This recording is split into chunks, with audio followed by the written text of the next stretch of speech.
অনেক জিনিস কি বলছে না চেপে যাবে ওখানে বাসন বেঁকে যাবে বাড়ি বেঁকে যাবে, ঝুড়িটা তো কেটে যাবে আমার। আরে না এই তো ফাঁকা আর চেপে যাবে ওখানে বাসন এই তো আচ্ছা, বেঁকে ঠিক যাবে আছে, থাক। ভাত ফুটে গেছে গ্যাসটা এই কমে তো দাও এই তো কিচ্ছু নেই এই তো গ্যাস মনে আছে। এই তো এই তো ও গ্যাস কমানো এইটাই শুধু তো আছে আর কিচ্ছু তো নেই এই তো খালি করে চাপানো কি চাপ কিচ্ছু চাপানো নেই। ওখানে থেকে এই তো বাসন চেপে যাবে বেঁকে যাবে যেগুলো লাগবে সেগুলো থাক ভাত কেউ থালা বার কর না, আমার থালা গুলো এই যে থালা তো বাইরে ওই তো তোমার বাঁ হাতে।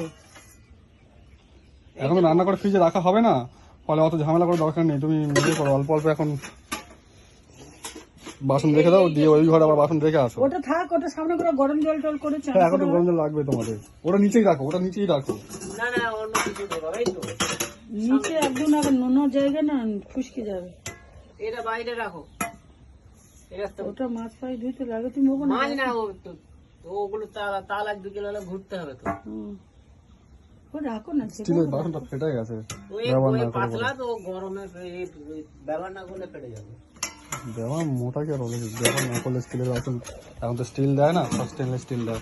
এই দেখো বলো গ্যাস বলো গ্যাস এই রেখে দিয়েছে তেল এখানে রইলো এই নুন এখানে রইলো আরো কমাতে দিই। পুরো এই ভাত দেখো, ভাত বড় বড় ফুট ধরেছে। ভাত মনে হয় হয়ে গেছে। আর ভাতটা তো দিতে পার, ভাতটা তো বার